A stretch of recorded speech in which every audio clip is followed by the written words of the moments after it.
Um dia você foi embrião, e na data mais festiva do calendário anual, você desabrochou, cresceu, e hoje se multiplica em gestos, energia, fé, esforço pessoal, criatividade.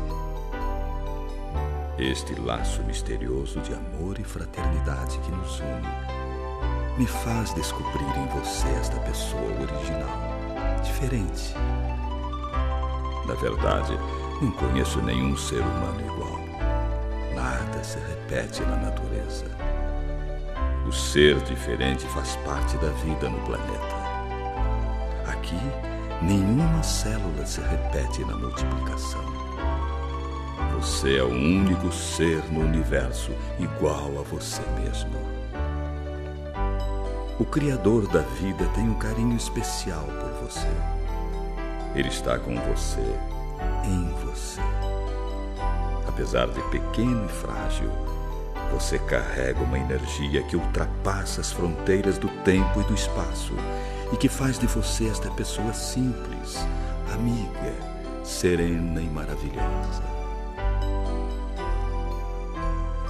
Hoje, os astros, a natureza, a história, este dia que acontece, seus familiares e amigos, celebram com você esta vida que você nos transmite e que faz este planeta ser melhor.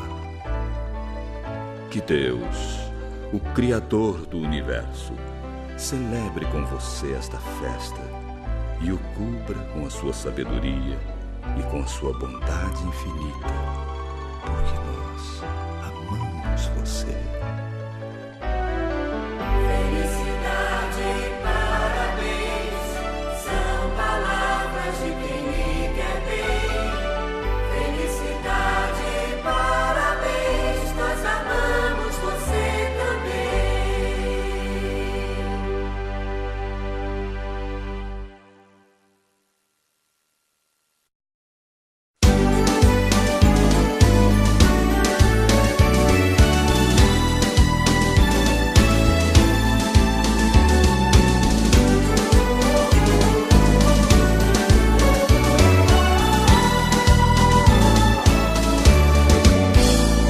Você está fazendo aniversário e todos querem muito te abraçar.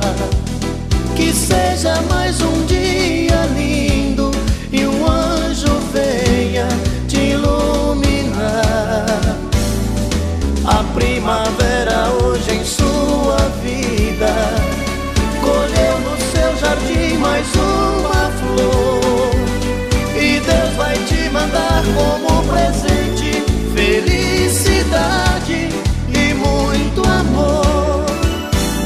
Parabéns a você nesta data querida, muitas felicidades, muitos anos de vida.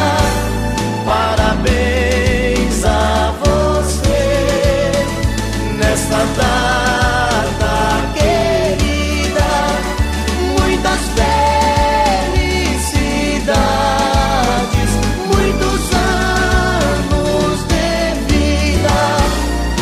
Você está fazendo aniversário e todos querem muito te abraçar. Que seja mais um dia lindo e o anjo venha te iluminar. A primavera hoje em sua vida